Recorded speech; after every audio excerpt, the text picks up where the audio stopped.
streets of Cincinnati. Welcome to the jungle!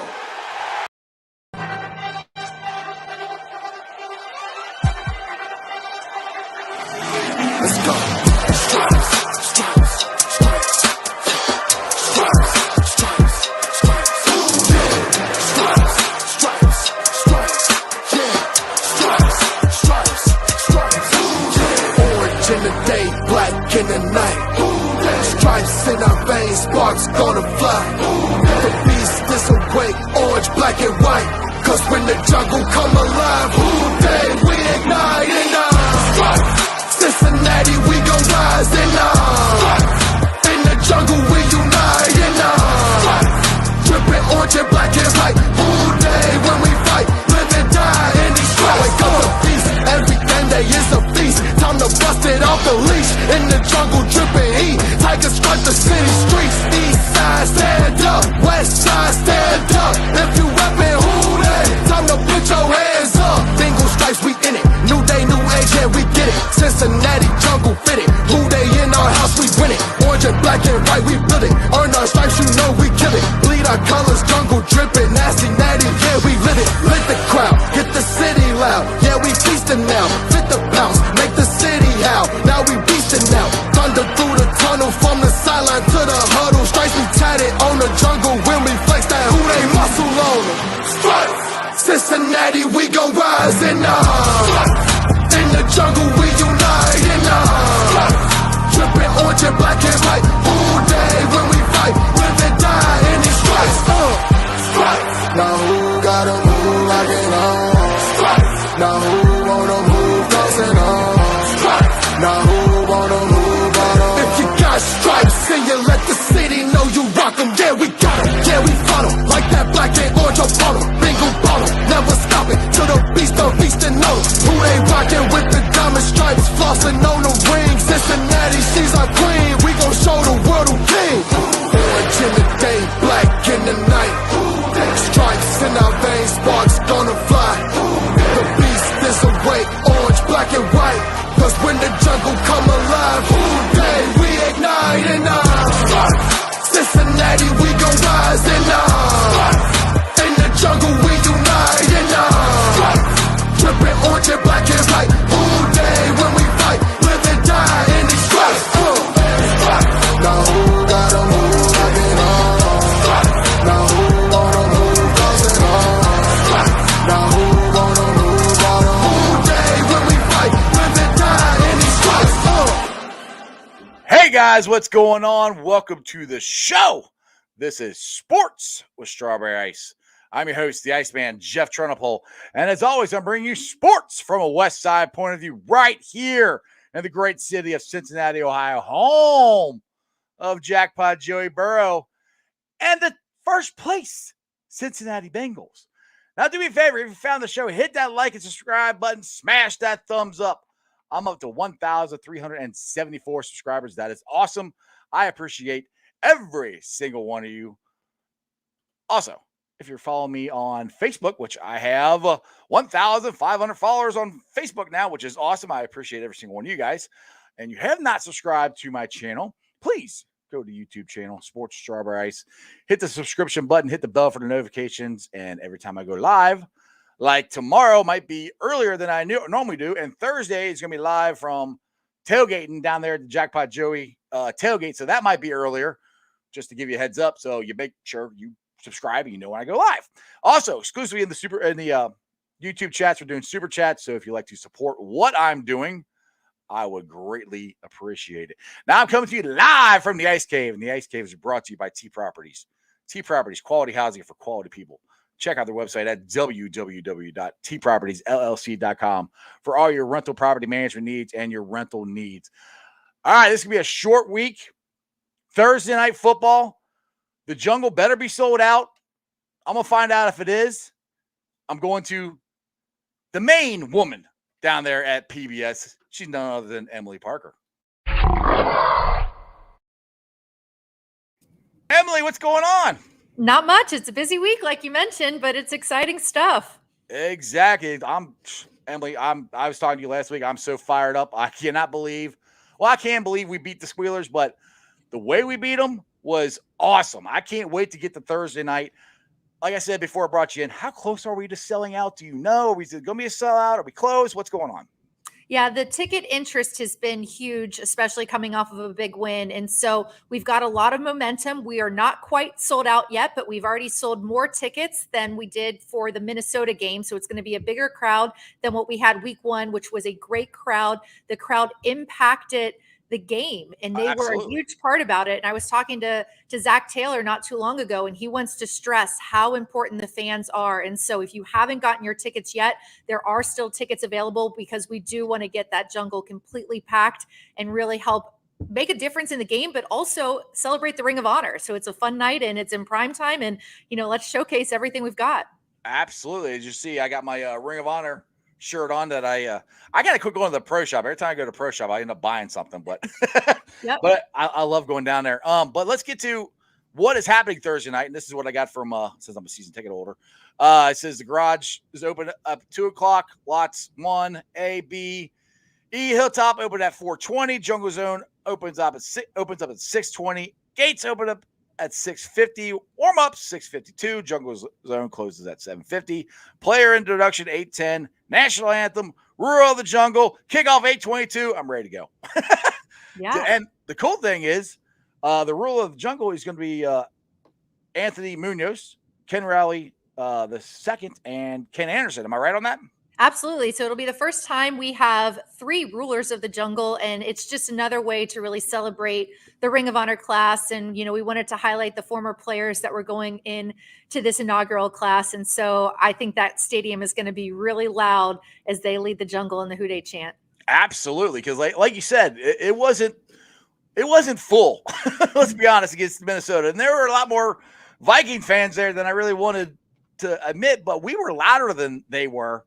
And we helped get the false starts. So if we get this place full, which is what I want, and that's where I'm at, Emily. I'm like, I don't understand why it's not sold out, because all the fans have all wanted the Ring of Honor. They wanted us to honor our former team. We're honoring the 81 Super Bowl team at halftime. You guys are doing all this stuff. You're doing the Rule of the Jungle. You got the cool intro with the players running out of tunnel with the Bengals and the smoke and all that stuff. Sell it out. I'm like, come on. It's so much fun down there. Yeah, and I mean, there's been such an emphasis this offseason on enhancing the game day experience. And so I think that that's another thing. We really want people to want to come to the games in person and experience it. We know, obviously, with television, there's a lot of exciting ways to watch things at home, but we really want people to come, be part of a community, and really make an impact, show our players that support. They feed off of the energy in the crowd. And so, hopefully we've done a lot to kind of enhance that game day experience to make people want to come down. And, while we get to that actual sellout level, we'll see. But regardless, it's going to be a great crowd, and we appreciate everybody that's coming on Thursday night. Exactly. It's going to be a lot of fun. And I'm going to record the show because I'm very interested in seeing the interview that Jacked by Joey Burrow did with Boomer Esiason. I think he did it back in July, and that's for Thursday night. Were you anywhere around there when they were doing that interview? Yeah, so it's a different style of interview. It's part of their generational series where they have a current player talk with a former player. And so they watch plays of each other and kind of, some plays that Boomer did back in the day, some plays that Joe did, and just kind of have a conversation. And there's some fun elements to it as well. Just as a little bit of a tease, just because I had to get Joe's permission to use it. They looked at one of the commercials each of them had done. And so for Joe, it was a Nerf commercial, and Yes. Boomer Esiason's was another funny one. And so it's a playful interview with a lot of energy and personality. So it's a little different than a traditional X's and O's game preview. So I'm excited to see it. I've seen clips of it, but I haven't seen the whole thing yet. Yeah, absolutely. Like I said, I'll be in the jungle, so I'm going to record it so I can watch it. But yeah, I do. The only commercial I know Joe's been in is that Nerf commercial. I know all of us Bengals fans want to get him in the Heisman house, but I think he's more worried about winning football games than getting in to commercials right now. But with the Rule of the Jungle, Ring of Honor, 81 team, that is the Ring of Honor is happening at halftime, right? Yep. And so the halftime ceremony, it will include I think it's about a 4-minute video tribute We'll have a longer version of that. I haven't seen it yet, but I've heard great things about it. That's roughly 17 minutes that Jeff Hobson helped write the script for, that really goes into the history and the impact that the 4 members of the Ring of Honor had on the franchise. And there'll be the unveiling of the names. The names are up. They're covered right now. And so we'll officially unveil them at halftime. And then a special jacket presentation. And so Ooh, Elizabeth Blackburn an and orange jacket? I can't give any details. Elizabeth Blackburn and Caroline Blackburn were involved. We worked with a local company called Pursuit to help design the jacket. And so the Ring of Honor inductees, they've been fitted for the jacket, but they haven't even seen it yet. So the jacket everybody will get to see it for the first time at that halftime ceremony. And so that'll be another special moment. Very, very cool. Now you're doing the 81 team as well during halftime. Is that true? That's all happening at the same time? So it's not going to be during halftime. They're going to be recognized during a break during the game. I think. Okay. So I think right now it might be slated in the second quarter. It's kind of floated. So I think it'll be sometime in the first half. And we have nearly 40 members of that 81 team. Wow. And obviously, there's a lot of overlap with the Ring of Honor inductees, with the people who are nominees for the Ring of Honor. And so there's going to be nearly 40 members of the 81 team will be here to be honored for that 40th anniversary. That sounds awesome. That sounds like I'm not leaving my seat at all. I'm just going to stay there the whole time.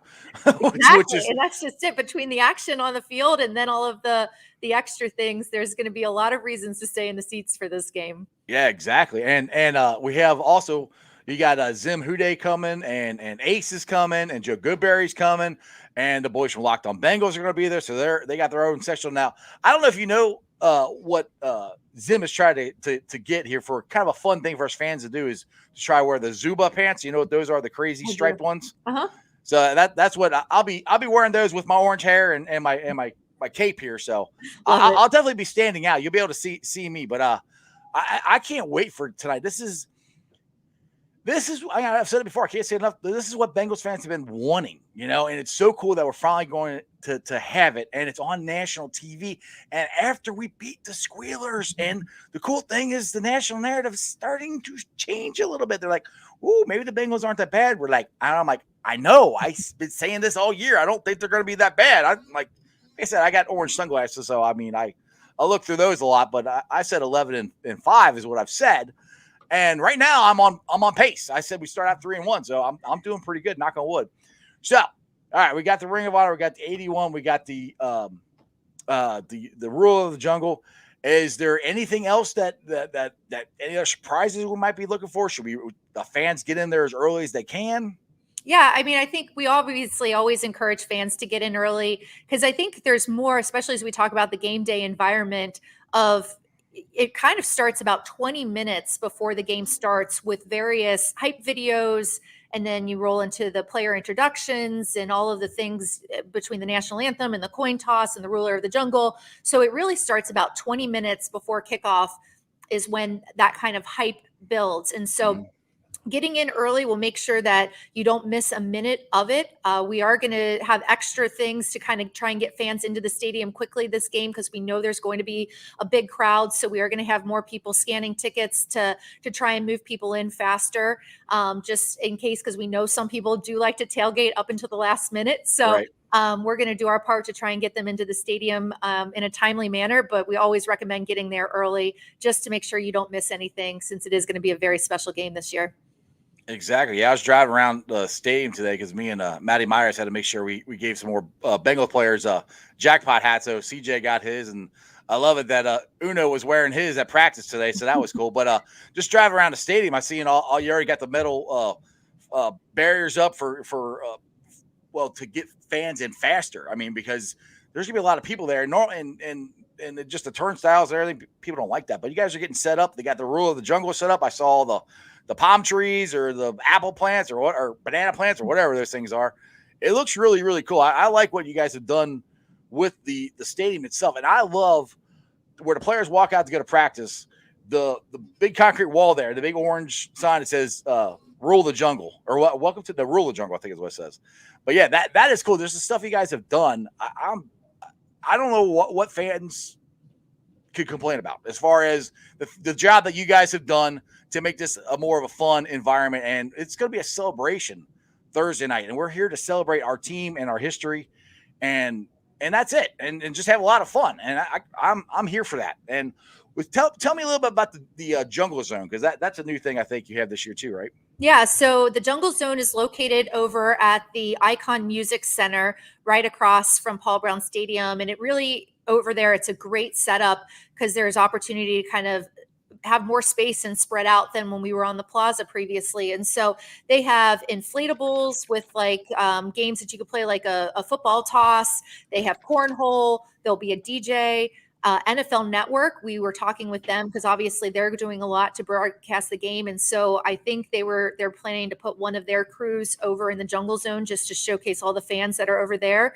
So it's a great opportunity for people that may not have a tailgate or may be Ubering down to the game and looking for a place to go. There's food, there's drinks, there's music, there's games. So it should be a great pregame hype zone before walking over to the game.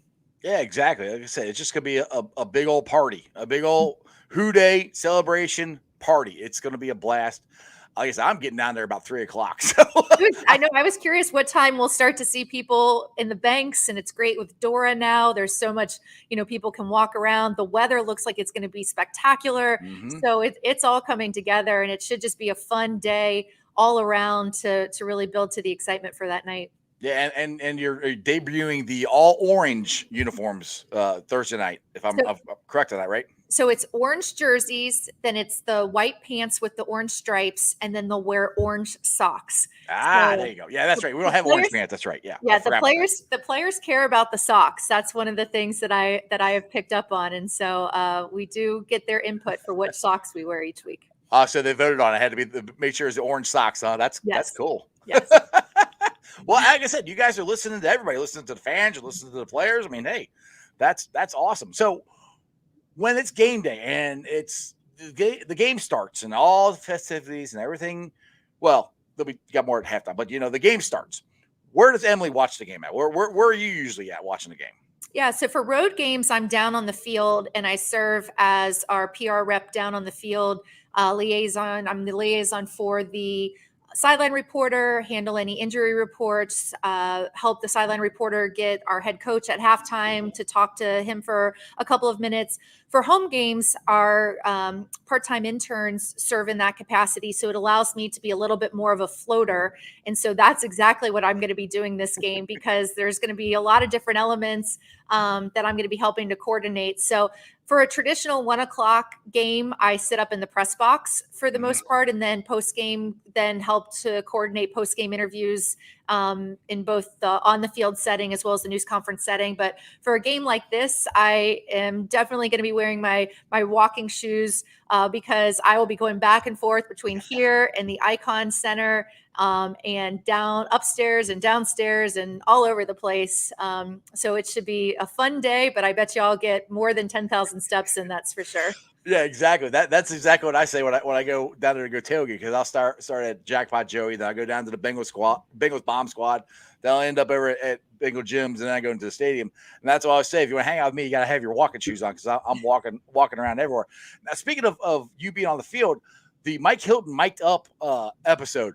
Pretty sure I saw you on there. Wasn't that you? Oh yeah, I made a cameo there at the end. I was like, am I half running, half walking? I'm not You're quite like, sure what I'm come doing. back. And I was like, I wasn't even doing anything with Nick at that point. I think it was at the time when I was trying to coordinate Joe Burrow and Jamar Chase, because each of them had a post-game interview and trying to get them in the right spots. And Mike was coming off at that moment as I was being caught running in between. So, yep. But you can see how excited I am after a game. I mean, when Burrow walked off the field after week 1, I was in the background of that video too. And I grew up a fan of the Bengals, so I enjoy winning and rooting for this team as much as anyone. Yeah, exactly. And I remember watching that video, and I'm the tunnel. That's my seats are right there, and Joe Burrow throwing the towel up to that little kid, and I'm 47 years old. I would have had the same reaction if you threw it to me. I'm like, oh my God, I got Joe Burrow's towel. Like, this is so cool. That kid, his reaction was just pure joy. And that's what football is about, is it brings so many people together. And just to see a moment like that, I was so glad we captured that moment, because Yes. that's something that kid will always remember. And now not only does he have the memories in his mind, he actually has video proof that it is in fact Joe Burrow's towel. Yeah, yeah. And people are commenting in the chat to sign Jesse Bates. Emily has nothing to do with that. So she would probably agree with us, but she has nothing to do with signing Jesse Bates. So we can bring that up all we want, but she doesn't have anything to do with it. So anyway, she gets to do the fun part, but it's a lot of work what you do. I mean, because last week when I saw you out there, you were trying to get Trey Hendrickson off the practice field because he had to go do an interview or something. You're like, well, he's supposed to start already, but they're still practicing. So every time I see you, you're always running somewhere to go get somebody or get them to go do this or get them to go do that or something. So I think you get a lot of steps in normally in your job. Yeah. And today, especially with it being a different schedule and a short week, we had to condense a lot into Monday, Tuesday, and Wednesday. So calendar reminders are my lifeline right now. And then also, like today, basically between 3:00 and 4:30, we did something. We had to do 2 things with Joe Burrow, did something with Mike Hilton, something with Tyler Boyd, and 3 things with Jamar Chase. So it was a busy hour and a half trying to coordinate when they also needed to eat and get ready for meetings. So it's like you're trying to keep track of all of them. But it's fun. And, part of the reason why tonight worked is we're practicing at 6:30. So have a little bit of downtime before we get in an evening practice to kind of help give them that feel of, playing at night in preparation for Thursday Night Football. Yeah, I know. I was down there earlier today, and I was on the bridge, and they were just basically just doing a walkthrough. But Royal Flush Cherry wants to know. He says, Emily, do you get an off season? Not really. So the crazy thing about the NFL is it really is a 365-day job. There's a couple of slower times in call it mid-February and in mid-June to mid-July are our slower periods. But other than that, there's free agency, there's the combine, there's the draft, the players report in April. And whenever the players around, there's things going on. And now, especially as we've moved into a 17 game schedule, Right. we go another week further in January. We obviously have ambitions to play further in January all the way to mid-February. So, especially this off season, because we did so many initiatives with the new uniforms and the Ring of Honor and the game days and all the new traditions, it has been busy, but it's also fun and exciting. It's good when we've got lots of things to talk about. And so I will say I don't get much time off, but we will get a little downtime on Friday, Saturday, and Sunday this weekend. So I will definitely enjoy that. You're going to crash. You're like Thursday night, I think when you get home, you're just going to be like, I'm dead. Like Thursday, because my work in essence starts as soon as the game ends. So we're here several hours after the game ends. And so I'll get in probably around 11 on Thursday. We'll be here, well past midnight. And then hopefully Friday, we'll do a couple of interviews with players and with Zach. But it should be a quieter day, and then should be able to enjoy Saturday and Sunday. There you go. Yeah. Jeff Holmes says, you should get a step counter. I know, thank God for the Apple Watches. The hardest part, another just random fact, is when I'm on the sidelines. So when I'm on away games, you're not allowed to wear your Apple Watches because they're not allowed to have any recording devices in the bench area. Right. So those games I always hate because I always feel like, my body, I'm always like, God, how many steps did I do today? And I can't tell because I don't have my Apple Watch on for road games. So but yes, steps this time of year. And actually training camp's the busiest time. I get the most steps in during training camp. You're constantly walking from your office probably down to the practice field and back and forth. Because I saw you. I was up the crazy guy. I'm up there on the bridge, and I saw you walking around the field the whole time. I'm like, does she ever stop? Yeah. I'm like, comes on. I'm like, Emily. Like, never mind, she can't hear me.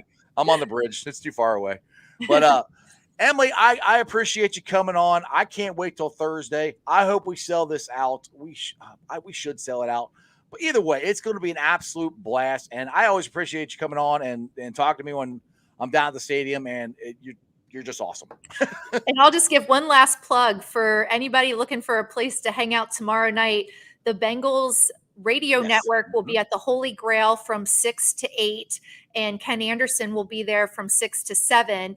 And then the Locked On guys are also going to be at the Blind Pig starting at 7. And then Ace and Zim, they have their info on their Twitter pages, but they're also out in Loveland. So there's going to be 3 different spots that Bengals fans can come hang out and really just start to celebrate leading into Thursday. Yeah, Ace and Zim are going to be at Midwest Barbecue. I'm planning on going down to the Holy Grail, and that's if I get permission. Well, I got to talk. Trying to get a hold of the owner. I'm talking about doing my show down there before the before Bengals, Dan. Yeah. But I gotta find out if that's okay first. That's why I tell everybody to do the live or do the subscription, because it might be at 4:00 tomorrow. I don't know, but we'll see. It should be fun. We'll be out. I'm planning to go to both the Holy Grail and Blind Pig tomorrow. So looking forward to seeing a bunch of Bengals fans out. Well, I would definitely be at the Holy Grail. Blind Pig, I can't because I have to go to work, unfortunately. I'm taking Friday off. I got to be at work at like 2:00 in the morning. So I can't stay out too late. So I will definitely be down at the Holy Grail. So definitely say hi when you see me. Yep. Perfect. Sounds good. See you then. All right, Emily. Hooday. All right. See ya. See ya. All right. I hope you guys like that as much as I do, because she's awesome. Man, she's so much fun to talk to. She works her butt off for just getting the word out with the Bengals and what they got going on, the Ring of Honor and Ken Anderson, Ken Riley, the 81 team. And we're 2-1. That's awesome. We are a winning football team. Hopefully we'll be 3-1 after Thursday night. Now, let's get to our other winning team, which they are, but they're not going to the playoffs. Well, unless a miracle happens. Let's get to my guest, and we can discuss all this. He's none other than Jeff Carr from Locked On Reds. Jeff, what's going on, brother? Strawberry Ice, how you doing, man? Good, man. Just enjoy. I'm excited. I'm very excited about the Bengals, obviously. But we got to talk about the Reds here. And people keep asking me, do the Reds still have a chance? Do the Reds still have a chance? I'm like, mathematically, yes. If the Cardinals lose every freaking game and we win all of them, sure. But they just won 16 in a row, so I don't think the Tweety Birds are going to lose anytime soon. Well, and it's like when you ask, is there a chance for the asteroid to hit the Earth? Yeah, sure there is, but at some point you got to realize it might not happen for a long time, and I think we are now firmly looking ahead to next season. So, looking firmly ahead to next season. What are your thoughts on what are they going to do? Is Hunter Green going to be up here at the beginning of the season? Is Nick Lodolo going to be? Are they going to trade Sonny Gray? Are they going to re-sign Nick Castellanos? Or are they just not going to do anything like they did last year? Unfortunately, it feels like they probably have a better shot at doing nothing, right? It sucks to say that, but they were telling us all off season and at the beginning of this season, like, hey, our finances are a train wreck, right? That was a direct quote from Phil Castellini. And so it makes you wonder, how are they going to move this offseason? Because they're probably going to lose Nick Castellanos. Like, just mark it down right now. He's going to use that opt-out. Like, it makes no sense personally for him to not use it. And I totally understand it from his perspective. And when the Reds gave him 2 opt-outs, I think we all kind of penciled that second opt-out in as happening. Right. Like, unless he just had 2 really bad years, but he was in the MVP conversation for a while this season. Oh, he's had a great year this year. Oh, man. Probably the best year of his career. I haven't sit down and dissected the numbers yet, but we will here soon. But yeah, he's probably gone. You're talking about the team options for Tucker Barnhart and Wade Miley. You've got Michael Lorenzen, who's becoming a free agent. And yes, you do have some young guys who, honestly, if I were to running the team, which I'm not, but if I were, Hunter Green and Nick Lodolo would be up day one next year. I understood why they weren't up this year. I got it, but I feel like if they're going to bring their best guys into the season next year, they're going to be up. So with that being said, I still think you got to pick up that option for Wade Miley, because we've seen the volatility of the health of starting pitchers. And I don't necessarily think that's going to be just finite to this year. I think that's something that's going to carry over next year. So yes, I think that they have a laundry list, and we've been talking about this, kind of getting it set up on Locked On Reds as to what that list looks like. Right. But the biggest question for all of it is, will they do any of it? And it's hard to say definitively yes or no. Yeah, I mean, I'm sorry, but I'm leaning more toward no. They won't do any of it. They'll let everybody leave, and Hunter Green and Nick Lodolo will be up here, which is good. But if you don't have Wade Miley, you don't have Tucker Barnhart, you don't have Nick Castellanos, those are three of our most consistent players this year. I mean, let's be honest. I mean, Wade Miley has been our best pitcher, most consistent pitcher all year. Yep. I mean, and the funny thing is, at the beginning of the season, I'm like, I don't even know if I want him in the rotation because of the way what happened last year. By God, I'm glad I was wrong, because if it wasn't for him, who knows where we'd be at. And you still got the bullpen, which, yeah, they made a trade. It's that's about it. So, they got to compete. They got to do something, but it's not a lot. That's what drives me nuts, because we still, even if we don't sign the Castellanos, we still can put together a competitive team, I think. Right. I believe so too. And I think that, especially, I mean, not knowing exactly what the options are going to look like right now, but I think that there will be options out there on the open market. You'll probably have a chance to sign a backup catcher or something like that as well. And looking at the bullpen, like you Kenny mentioned, they made trades, but they already gave away. So they basically gave away 3 last offseason and traded for 2 back. Right. Not as if not like in 3 actual relievers, but like quality wise. Like, right. I love Luis Sessa. I'm very excited to see what he's going to bring to the table. But Justin Wilson's kind of a toss up in most days, and Michael Givens is gone at the end of the year, and I don't see them bringing him back. I mean, he's probably going to get maybe, I don't know if it's Archie Bradley money, but you can envision him getting $3 or $4 million, and probably they didn't resign Archie Bradley, so why would they resign Givens?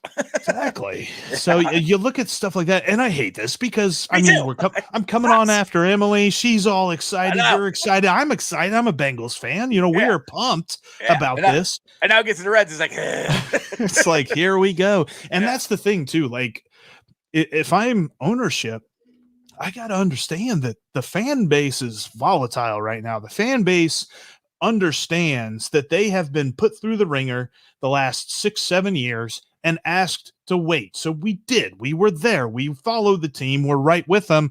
And now I don't know what the messaging is. Like, I think every single fan who is kind of put out with this team has a total right to be so. Yeah, exactly. Now, get the question here from Terry. He said, how much was Sonny asked for ballpark figure? Well, and the good news is Sonny's got 1 more year on his contract, which I wonder, and that's something that we'll probably surmise about a little bit during the offseason, is what are the chances that the Reds deal him? I know that they might. Yeah. Yeah. I know that there were rumors this past offseason that they were at least talking to other teams about it, and they just weren't getting the correct, quality or number of players or something like that back. So that wasn't ever going to happen, but they were talking about it. So with him coming up on his contract year, I'm not sure what he's going to ask for. Is interesting because I believe that he has played very well. The only thing is he's played very well when he's healthy. And we've gone through this rigmarole before with many players on many different Cincinnati sports teams. It doesn't matter how good you are if you're not on the field. And whenever he was on the field this year, pretty good. I mean, he's put together a good last couple of months, but it's now, you got that back issue that, according to the reports earlier this season, it's never going to go away. It's always going to be something he deals with. So then that brings about other stuff, like how does he compensate? I know he had problems with his knee earlier this year. What all does that mean going forward? So it's going to be interesting to see, just from his standpoint, what the Reds do. Now, the thing that is concerning to me too is the front office guys that are just quitting. I mean, it started with I was going to say Dick Hauser. It's not the GM from last year. Dick Williams. Dick Williams. Thank you. So I show my age when I say Dick Hauser, but Dick Williams just quit. I mean, he didn't go to another team. He just quit. And then they had the scout that drove Jesse Winker all the way up from Louisville, and then he quit. Yep. And his name escapes my memory. Eric Lee. Thank you. Yeah, and those are guys that set this franchise up to have the success, and we've had success the last 2 years to have that success, and they set up to have success moving forward. But it's just kind of like the ownership is just kind of going, we're not going to do that anymore. And we're not going to spend any more money. It's like all these plans we had, they planned this all out for, we're going to suck for 5 years and then we're going to start winning. Well, we won for 2. That's enough. I was like, what? I love the Reds, and this is what's killing me. I hate this that they're like this, and I wish, and I always try to be optimistic, but unless they do something, I don't have any optimism. There's nothing that I can see out there to be optimistic about. I mean, we got the Bengals look like they're on the right track. We got the Bearcats about to play Notre Dame and win, hopefully. I got all this great stuff going, and then we got the Reds. And 2 years ago, I'm like, dude, this is going to be awesome. All of our teams are going to win. We got Joe Burrow. We got the Reds spending money. The Bearcats are coming up. I mean, and the Reds just kind of said, you know what? We're going to opt out. We're not going to we're not going to try. That's what it feels like, I mean. No, you're not wrong. I mean, it's something that we will never, ever get the actual answer of, I'm sure, as to why he did it. But when you look back on Dick Williams leaving, I think it's kind of obvious. He saw the tea leaves that they were about to cut payroll. And he's like, I built this. Why are you asking me to tear it down if for no other reason than you just don't want to pay for it anymore? So that's disheartening. And then you talk about Eric Lee, but also on top of Eric Lee, you had Kyle Bodie and you had the hitting development coordinator, CJ Gilman, both leaving on the same day. Yeah. And both citing creative differences, which is the most professional way possible of saying we don't want to work here anymore. Right. Like, there's just something about it. And Travis Sawchik, the guy who wrote the book, The MVP Machine, which is a great book. I've read most of it. I'm not a huge book reader, but when it's about baseball, I'll read it. And he wrote an amazing book that just details how Kyle Bodie and new age development people kind of created their own money ball, because that was the biggest area of need for most franchises, was how to revamp development. Mm-hmm.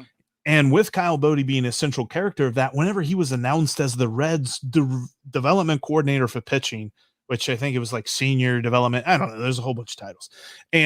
But whenever he was named for that, I'm like, oh my gosh. And Travis Sawchik even tweeted about this after it was announced that he was separating from the Reds. He said, year over year, the Reds farm system, their pitchers have seen a 25% increase in strikeouts. 25%, pretty sizable. And then on the hitting side of things for CJ Gilman, Reds hitters had seen a comparable decrease in the number of times they were striking out whenever they came to the plate. So progress. Moving forward, good things. Let's just stop doing that. Let's forget that. We don't need progress. We want to go in a different way. We don't like progress. We're gonna do something else. That's why this is so important, because I know that most people look at the story and they kind of, their mind gets turned into a pretzel, or they just don't understand the levity of it. It is huge. The fact that this organization has decided that they no longer want to go in the progressive direction that has shown success. Yeah, and one of the things, just look at the development of the pitchers that the Reds have had in the last 5 years. Like, Jeff, this is one thing, even when the Reds, the big red machine in the 1990, we had a good one, but we didn't develop our own pitchers. We have developed a lot of pitchers here from our own farm system. Right. And I'm just kind of like, well, that's what you need to do in a quote unquote small market team. You have to develop pitching. What's the most important thing in baseball? Pitching. So it's working. So why are we? Why are we stopping? I mean, I don't know. It's man. like they said they were going to reallocate this money in this offseason. They never recalculated anywhere. It just went in Castellini's pocket.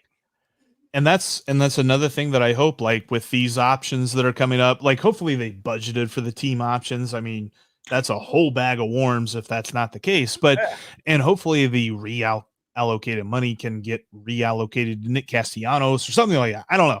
that'd be great. But when I look at the fact that they have just decided that, oh yeah, because think about the guys that they've called up this year and think about the development that we've seen from Tyler Malley. Yeah, he needs to be a little bit more efficient with his pitches, but for the most part, he is a very talented dude, and you can see a very high ceiling for him. Vladimir Gutierrez came up and pitched pretty well. He's not Yeah. perfect. He's got Where room will to work, but where will he we be pitched without pretty him? exactly. I, You're talking about Tony Santillan out of the Mhm. bullpen. He looks phenomenal. And then the debut yesterday, it's only one debut. It's only one appearance, so it's not like we know anything about him yet. But Rivar San Martin looked pretty good yesterday.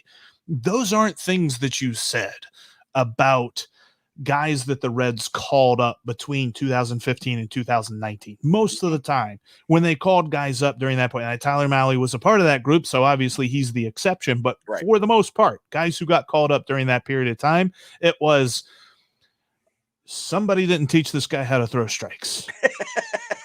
And that's what That's happened. kind of an Like, important thing to do. Learn how to throw yeah. strikes. Kind of important. So I look at this and I'm just like, I don't understand where the creative, and I've talked to some people and they've said, well, he was very, it turns out Kyle Bodie was very egotistical. I'm like, it's professional sports. Isn't everyone like, isn't that kind of a prerequisite? Like you kind of got to be sure of yourself to be Right. a professional athlete or a professional coach. Mhm. That's what I would think, but I think so. whatever. Crown Apple Kid wants to know, who is this guy pitching tonight? Riley O'Brien. Oh yeah, he sounds more like a pub owner than a pitcher, but Ready up to the bar, boys. yeah, give me a Guinness. But when I look at Riley O'Brien, I've seen some scouting reports that say he's got a nice fastball and a pretty decent curveball to boot that could develop into a plus pitch. They say that the one thing that he needs to work on, of course, is command. And that sounds more like a guy that's been called up between 2015 and 2019 than who's been called up the last couple of years. Right. But they think that he's ready. They got him from the Tampa Bay Rays for Cody Reed. And I mentioned it on today's podcast. Sometimes it feels like, in your fantasy league, you got that one guy that you don't want to trade with because you feel like you're probably going to get gypped no matter what the trade is. Kind of feels like the Tampa Bay Rays might be that team. Oh, yeah. In Major League Baseball. So who knows? Maybe more, I don't know, but I'm hopeful for his debut. Right. Now he's got a much harder task in a debut than San Martin had. San Martin got the Pirates. He gets the White Sox. Right. Tonight at 8:10. So I will be watching. I still been watching the Reds. People are like, hey, did you give up on them? I'm like, no, I haven't given up on them. I'm just, I can't. I get like never this. give up, just be frustrated. Yes, I'm so frustrated with them because this year could have been it was fun. Don't get me wrong. It was fun. It could have been so much better. We could have made the playoffs. We could have, I think we could have won the division if they had gotten a freaking bullpen, by All-Star break. All-Star break, we're what, 4 games out, I think? 4.5, something like that? Yep. It wasn't that bad. And then you're talking about holding on to a wild card spot as the month of August turned to September. And we had the easiest schedule. We played the Pirates 9 million times. We got to the point we couldn't even beat the freaking Pirates. And some people were, I don't have a problem with this. They extended David Bell. I really don't. No. If they kept him, I'm fine with it. If they got rid of him, I kind of have been like, well, who else are you going to bring in? That's kind of where I'm at right now. And I think David Bell has gotten a lot better. I think this year has been his best managerial year. I think he's done a hell of a job because he had a gaping hole in his bullpen for 90% of the season. So I think he's done a really good job. And people are like, well, you got to blame this collapse on David Bell. Like, okay, well, you're going to blame the 7 consecutive series they won last year at the end of the season to get into the playoffs. You're going to blame that on David Bell? So the Major League Baseball manager has a little bit to do with wins, losses, but not a ton. He's more of the culture of the team and stuff like that. I mean, yeah, it does make a difference, but not that big of a difference. It comes down a lot on the players here. And I'm just, what happened? How did we go from having the easiest route to the playoffs to basically not even being close to it? We're 5.5 out. That's the hardest thing, because obviously people want to blame it on the manager whenever it's the entire team slumping at once. But at the end of the day, he fills out the lineup. He can't go out there and take the at-bats for the guys. I mean, there were a lot, and we're talking about the Cubs pitching staff, who is not good. In fact, I saw a statistic that was shared by a dude from Bleacher Report today talking about how in the month of September, they as a team have had a ERA of 6.6 or something like that throughout the entire month. And I'm like, well, that's unfortunate considering the Reds scored 1 run in 4 of the 6 games they played against them this month. What was their ERA versus the Reds? It was, tell you what, that was god awful. But because when I watched the at bats that guys were having, I'm talking about guys in the middle of the order. I'm not just talking about the dudes who were filling in for injuries to Jesse Winker and things like that. I'm talking about at bats from Joey, at bats from Nick Castellanos, at bats from Jonathan India, where they were going up with a very aggressive mindset, facing a pitcher that wasn't going to throw them a fastball. If he, if somebody had a gun to his head, he was still going to throw him a curveball or a changeup or something like that. So they were trying to pull it. They were trying to rope everything to the pull side. And because of that, there were so many cue shots, weak grounders, weak pop-ups that you saw quick at bats. I forget who the pitcher was, but it was a guy from Detroit. And I like wrote it down. They averaged like 3.5 pitches per at bat against this guy. And he came into the game with like a 6 ERA. I'm like, what are you doing? And that's the thing that they've done they haven't done that all year. I mean, they've worked the counts a lot this year. And it's like, it just all just crashed. I was like, it's been a streaky team. I mean, let's be honest. I mean, we started out not so hot. Then we went on. We went had 2 9-game winning streaks, I think, this year. So it's been a streaky team, but the offense has always come back, and that's been the biggest. I mean, the offense is what has led us to as many wins as we've had. If we'd had this offense, we probably wouldn't have won as many because there's multiple games we had to come back because the bullpen blew it. But and it just all of a sudden the offense just went kaput, and to me that's the biggest problem that happened. And just go to your point there. Were they just being too aggressive or not? The mindset, the batting, did they change their batting approach or I don't understand how you go from being very selective to being out in 3 pitches. That's a good question. And I think at some point they all understood that it was like they were having a group slump and not just, a couple of guys and then a couple of guys were picking them up. I think the other problem was to the roster build. We talked a lot about how the bullpen was always a problem, and it was a problem from opening day. And honestly, they've looked all right in the month of September, but pretty much from April through August, the bullpen was an issue because it was built that way. I think the problem was there was no depth on this roster.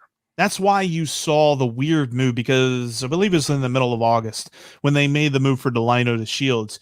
And it was like, announcement, the Reds have made a trade. And you're like, whoa, how'd they make a trade after the trade deadline? Then you found out there's this weird loophole that if the guy's not on a 40-man roster, you can trade for him. Right. And so the Reds felt so well. They loved their own team depth so well that they went and they traded for a guy that wasn't even on the 40-man roster for the team that he was on. The Red Sox didn't play Delino to Shields at all this season. And the Reds were like, we got to go get this guy and immediately put him on our major league team. Like, who told you that? Like, don't get me wrong. Like he's shown some talent, but at the same time, like I look at this and I'm like, why on earth was this plan A or plan B? Like there was no TJ Friedel. He's looked pretty good. Why didn't we call him up earlier? Alejo Lopez has gotten virtually no chances. Like what happened to him? Yeah. Why didn't they give him a shot? That's one that boggles my mind because he was killing the ball in AAA and he played pretty good the cup of coffee he got up here. And we went and got Asdrubal Cabrera. Yeah. Which I liked at the time. I'll take that arrow. Has he got a hit yet? Yeah. He did get 2 the other day. That was nice. All right. He had a multi. Let me see. Was that? I can't remember if that was Sunday or Monday, but no, it was Sunday. Yeah, it was Sunday. He got the multi-hit game, and it was just like, boy. Up until then, you kind of felt for the guy. Here's the thing about Asdrubal Cabrera. Whenever they got him, I liked it for the simple fact that he's a grizzled vet. He's played multiple positions throughout his entire career. It's not like he just learned how to play multiple different things. He's moved around the diamond his entire career. He's a switch hitter, and he had good stats against left-handed pitching. So that's what they went for in this dude. And then for some reason he came here and he just couldn't hit anybody. Doesn't matter who they put up on the mound. He just wasn't hitting. Yeah. And I think that kind of messed everything up there for him and his tenure as a Red. But I agree. Like whenever you saw he got to the point where he was 0 for 10, 0 for 12, 0 for 15, it's like, we're really going to still run him out there and see if he can figure it out. Like this isn't the figure it out portion of the season. This is the, we know who we got and we got to play that guy. Well, that's where I'm like, Alejo Lopez, why didn't they bring him up? Because I mean, honestly, the way our third base position has been, it hasn't been good. I mean, put him out there. Let the kid see what he could do. Well, especially now, it doesn't matter. But I mean, I mean, I don't. That's what I don't. I just some of the stuff I don't get. But I got to. This comment cracks me up. I got to put this up. Rob says having a romantic, nice dinner, but my girls are in the bathroom just checking in. So I'm so amped for Thursday. Now that's a viewer right there. I got to give him credit for that. A lot of details there on that one, Rob. Good, exactly. Good job. All right, Jeff Holmes got a couple up here. I want to get to all three of these here. He said, "Are the Reds still financially in disarray? If so, will they ever get this figured out?" The most unfortunate point about this question is the Reds don't make that stuff public, and it's not as if they have to. I don't know. I felt like there was a couple of baseball teams that do, but I forget who they are. It would help at least so we could find out if they're actually being serious or just making it up, don't want to spend any money.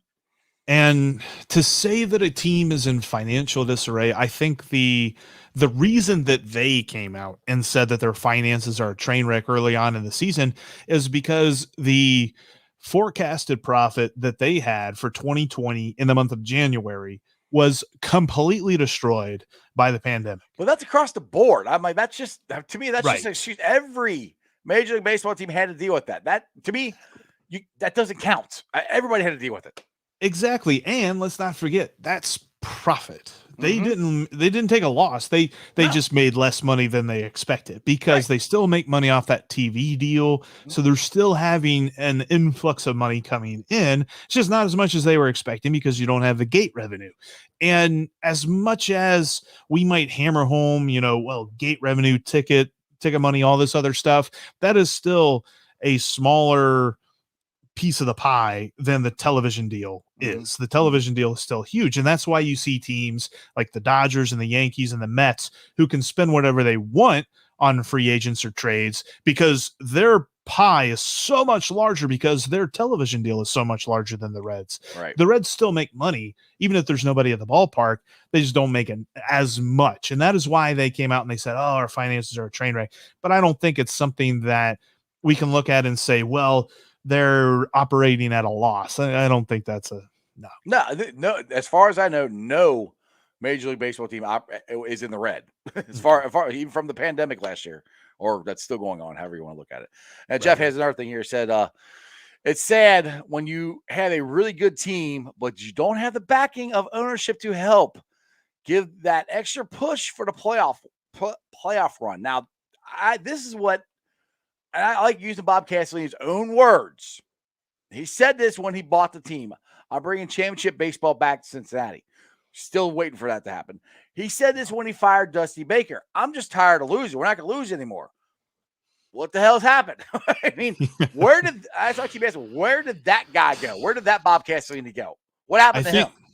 I think the problem is, I'm trying to remember. It's like when you're a kid and you got your fingers behind your back and you got your fingers crossed. Not necessarily that he didn't mean the whole thing, but that he said a half truth. He said, I'm bringing championship baseball back to Cincinnati. And in parentheses, the things that he didn't say was, so long as it's within the budget. Because that doesn't get anybody going. Nobody gets excited about hearing about budgets and things like that. But ever since then, that's all we ever hear from them. But that's the thing, Jeff, with them doing all the stuff that he did in the minor leagues to build that up, to bring these guys up, like Jonathan India, like Luis Castillo, to bring these guys up. It's worked. So right. Why the hell are they stopping? That's I know you where don't know, but that's where I'm just what I don't. no, yeah. And that's where, because that news came out the Friday night of the Dodgers series that they actually won the Friday night game. And it was one of those, it was like, we won. And I am so worried about the future of this team. It's Right, like, exactly. how did you take a win and make it a Right. negative? But Dude, I that's what felt the happened. exact same way. I'm like, yeah, great, but we're gonna suck for another 5 years. That's what it feels like. It Uh, it feels like we're getting set up. And I really hope that's not the case, because I I think hope that not too. they can blast that narrative to the stars if Oh, they go out and they're aggressive this offseason. I just won't believe it till I see it. yeah, and the thing is, they don't have to be that aggressive. I'm not talking about Right. spending money like they did 2019. They don't have to, or 2020. Right. They don't have to do that. You just spend a little bit. This team is still good, even if you don't sign Nick Castellanos. But if you do, I have freaking worth it. I would I would do it. Yes. But Crown wants to know, will Tyler take over at first base since the National League is going to have the DH next year? That I'm not so sure. I know that Joey probably will DH most of the year. I know that they will also play Jesse Winker there, which I think that you can at least stomach the idea of Jesse Winker playing left field instead of Joey Votto playing first base most of the year. Joey still had some nice plays. He's also had some questionable plays, but he's had some nice plays this year.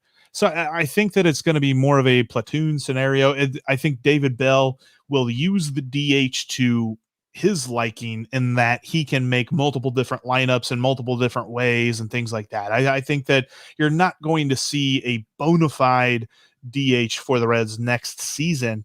Probably 2023. They will like officially be like, all right, Joey's DHing because we're not going to ask him to play first base in his final year of his contract. But I do like the idea of Tyler Stevenson playing first base, because I think it's going to prolong his career. And I think the best part about his game is the bat, is what he does in the batter's box. And most catchers don't last very long because they have to play that position of catcher. That's why it's my most respected position on the field. But I would like the idea if they could work in some sort of timeshare, probably not a 50-50, especially if Joey's playing this way. I don't want to keep him out of the lineup for any amount of time. And so long as he's a DH, that's not going to happen. But I do wonder if it's going to begin that way next year. Yeah, because we all know Votto still bangs. Yes. Exactly. But then again, though, if you're going to move Tyler to first base, to me, you have to sign Tucker Barnhart then. Yeah. You know, I mean, if that is the plan, even if that's a future, because Tucker Barnhart, it's not like he's an old guy. I mean, he's won 2 Gold Gloves. Hell, he might win a third one this year. the way he's played. He's got a good argument for sure. Yeah. So I mean, the pitchers have loves throwing to him. I am all for signing Tucker Barnhart, and yeah, we can move Tyler Stevenson, let him, him and Votto battle it out or whatever. Not battle it out, but let Tyler play more first base than catcher next year, because I agree with what you said. He's an okay catcher. I mean, he's gotten better. Tucker Barnhart is a Gold Glove catcher. Tyler Stevenson is a phenomenal hitter for a rookie, and he could just get better. So if you can move him to first base, and then when Joey Votto does retire, you have a first baseman sitting there waiting. Yep. I totally agree. And I think that would be a prudent decision. I know sometimes when we talk about the Reds, being prudent isn't always the first thing that comes to mind.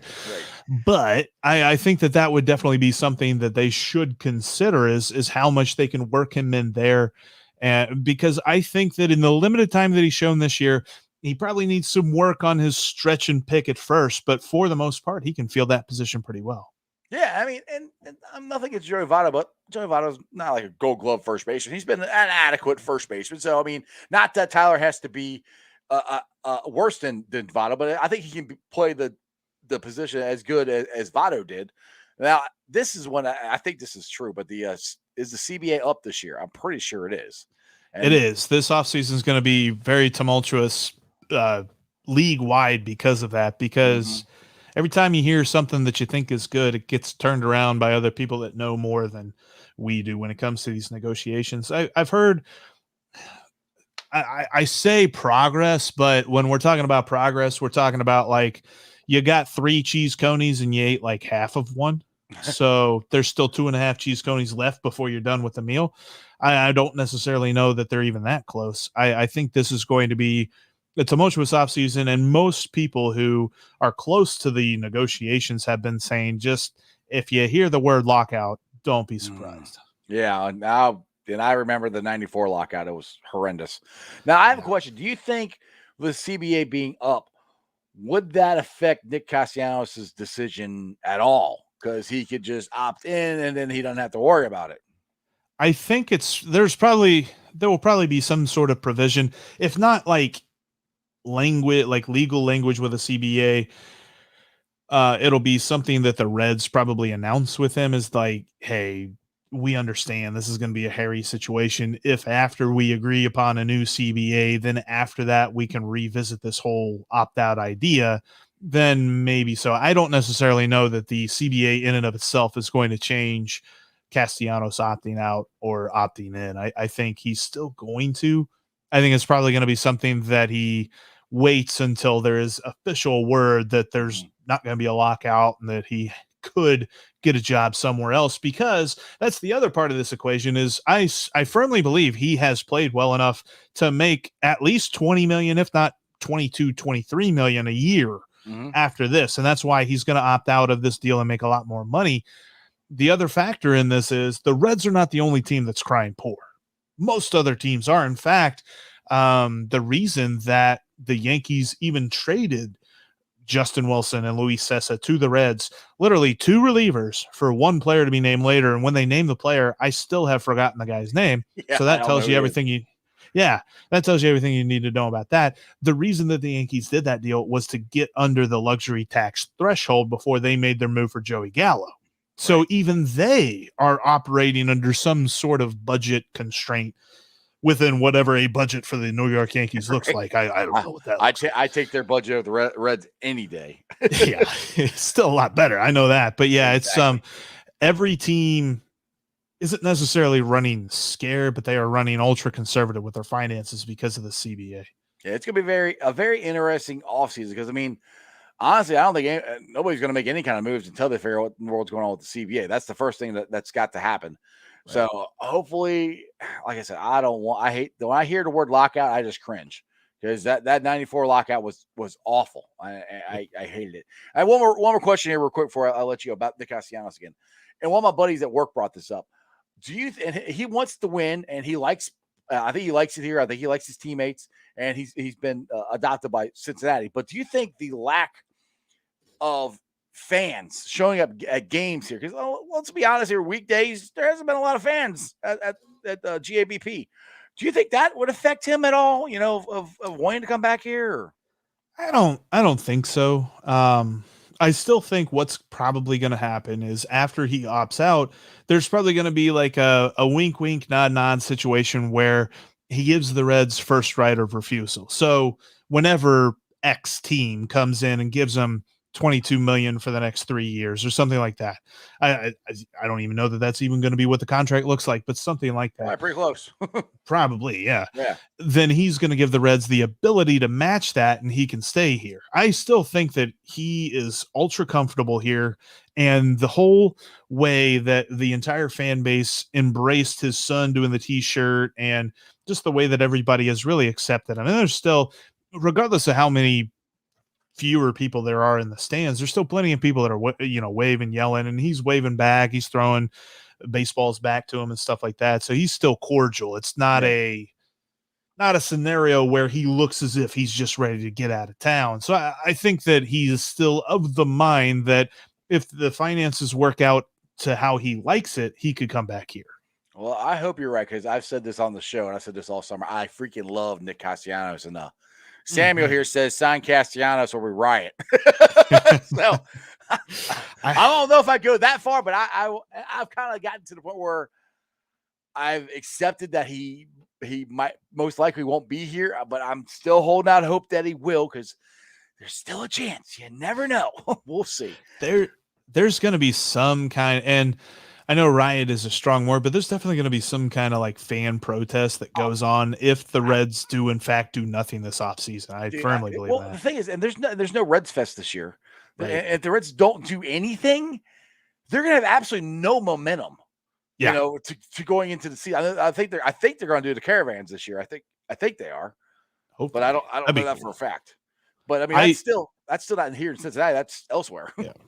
And I agree. I mean, if they sit on their hands, they watch Castellanos walk, they watch Tucker Barnhart walk, they watch Wade Miley walk, they watch Michael Lorenzen walk, and we get to spring training next year, it's going to be literally the momentum that they have right now, which is negative, and it's just going to continue. And by the time they get back to spring training next year, that's where we're going to be. Like, we're going to be trying to talk Reds, and everybody's going to be like, who cares? Yeah. And they're not going to be wrong for thinking that, because I mean, I know some friends that have had season tickets that are just like, as of right now, I'm not renewing my season tickets next year. That's where we are in this franchise, because they have shown no willingness to do what it takes to win, because they weren't even, this wasn't even a situation where they did nothing this past offseason. They willingly took a step back by getting rid of their top two bullpen arms on purpose, and did nothing to replace them.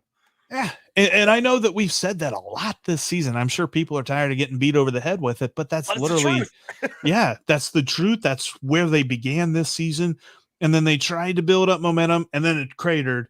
And now they've got to do something this offseason, or else it's going to stay in that crater by the time pitchers and catchers report next year. I mean, you know what would be a huge, now I'm not saying do this, but this would be a huge statement. If the Reds do absolutely nothing this offseason, and they roll into opening day, and opening day is not sold out. Yeah. If that happens, the Castellanos are in trouble. You might not make any money. You might lose money. Because if they don't sell out opening day here in Cincinnati, which I'm not saying, I think it's going to get sold out because it's like a national or a city holiday here. But that'd be a huge thing that's like, hey, this is not what we want. You know? It's one of those things you almost chalk it up to pageantry and nostalgia, the fact that opening day would be sold out. What would be interesting would see what is the difference between opening day and game 2. Because if it's like, 60-70% drop off, like, that's when they really got to start looking in the mirror. I don't think opening night was that well attended this year, to be honest, because I mean, there was a lot of people who were excited about opening day. Then it's kind of like, okay, because I mean, that's kind of the way I was. I'm like, this team surprised me, as how well they did. To be honest, I wasn't like, yes, we're going to win, like 2020 before pandemic and everything. I'm like, dude, we're going to be in this thing. This is going to be great. And then 2019, and we didn't do anything. I'm kind of like, it's hard to get excited when you don't feel like your team is going to contend, or the ownership did anything to help the players contend. It's hard to get behind it. It just is. Yeah. And the thing about it is, when we're heading into this offseason kind of with our heads held down a little bit, to be honest with you, all they got to do is make a couple. If they announce at the beginning of the offseason that Nick Castellanos is coming back next year, people are back up. The enthusiasm's back up here, because right now we think he's gone. Yeah, that one move would be huge. That would set the tone for the offseason. And like I said, you still don't have to do a ton of stuff. I mean, I like to sign Tucker Barnhart, and you got to do something with the bullpen, And we still haven't talked about Nick Senzel. He's still a Red, I mean, who knows if he's going to be a part of us next year or not? I don't know. But I mean, that's another, I think, a pretty talented guy, if he could ever stay healthy, that could be a contributor to the team, hopefully someday. I think so too, man. I think there are plenty of reasons to be excited about the future of the Reds. It's just there's this one big reason that is kind of hanging over like a dark cloud that we just got to hope eventually the sun pokes through it. And you see, if they saw, like you said, they signed Nick Castellanos, dude, this city will go nuts. We'll be all back in again. Anyway, Jeff, I appreciate you coming on. Tell everybody about your podcast and where they can follow you and all that stuff. Absolutely, Ice. Thanks for having me, dude. You can follow the podcast wherever you get your podcasts, including on YouTube as well, the Locked On Reds podcast. You can also follow me on Twitter at Jeff Carr with 3 Fs, and you can follow the show at Locked On Reds. As always, man, I appreciate it. I'll definitely have to get you on, hopefully during the off season when they're doing something, and we could discuss, who knows? Hopefully. Maybe do some trade rumors or something. I don't know. Hopefully. We'll see. All right, brother. I appreciate you as always, man. Take it easy. See you, dude. All right, guys. Well, that was a packed show. I usually don't have 2 guests on at one time, but it worked out that both of them could come on. So I hope you guys enjoyed that as much as I did. Now let's get to the YouTube or YouTube, Facebook groups that let me live stream. And I, as always, appreciate every single one of them.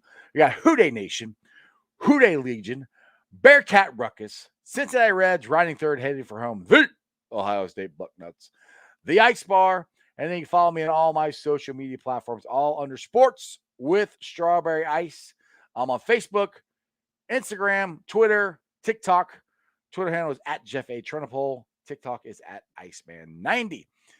I'll be pulling a sign off later on tonight, putting on the podcast. It's on BeanPod, Apple iTunes, Spotify, pretty much wherever you get your podcast. YouTubers, like I said, we're at 1,374. I greatly appreciate all of you guys. Tell your friends, tell your neighbors about Sports with Strawberry Ice. And if you guys missed it last night and you guys have missed Jeremy D, he was on the Cincinnati Sports Talk with our boy TC. So if you guys want to go check that out, he was on there last night. He will be coming back on the show. It's just whenever he stops working so much. Because TC went on at 7 o'clock at night. 5:30 to 6. So that's why he was on there with TC. Go check out my boy Jeremy D and TC on Cincinnati Sports Talk, and you can get your Jeremy D fix. But as my boy Jeremy D always says, remember one thing and one thing only, and that is you don't live in Cleveland, you live in Cincinnati, so act like it. Houday! I cannot wait till Thursday. It's going to be a freaking blast. If you have not bought tickets, go buy tickets. You're going to want to be there. You're not going to want to miss this show. And that's just sports, baby. See ya!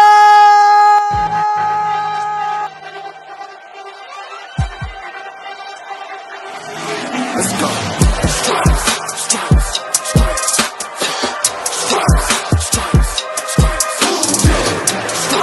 Stripes, stripes, stripes. Yeah, stripes, stripes, stripes. Orange in the day, black in the night.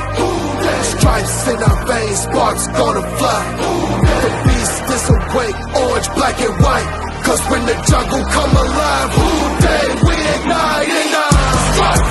Cincinnati, we gon' rise and in the jungle, we unite and dripping orange and black and white. Houday, when we fight, live and die in these stripes. Wake up the beast, every day is a feast. Time to bust it off the leash. In the jungle, dripping heat. Tigers strike the city streets. East side, stand up. West side, stand up. If you reppin' Houday, time to put your hands up. Bengal stripes, we in it. New day, new age, yeah, we get it. Cincinnati jungle fitted. Houday in our house, we win it. Orange and black and white, we build it. Earn our stripes, you know we kill it. Bleed our colors, jungle dripping. Nasty, natty, yeah, we live it. Lit the crowd, get the city loud. Yeah, we feasting now. Fit the bounce, make the city howl. Now we beastin' now.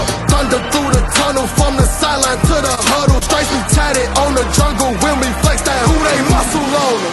Stripes, Cincinnati, we gon' rise and in the jungle, we unite and dripping orange and black and white. Houday, when we fight, live and die in these stripes. Stripes. Now who gotta move like it on? Stripes. Now who wanna move dancing on? Stripes. Now who wanna move on? If you got stripes and you let the city know you rock 'em, yeah, we got 'em, yeah, we fought 'em. Like that black and orange up on 'em. Bingo bottle, never stop it. To the beast, the beast and know Houday rockin' with the diamond stripes, flossin' on the ring. Cincinnati, she's our queen. We gon' show the world who king. Orange in the day, black in the night. Stripes in our veins, sparks gonna fly. The beast is awake, orange, black and white. Cause when the jungle come alive, Houday, we ignite and Cincinnati, we gon' rise and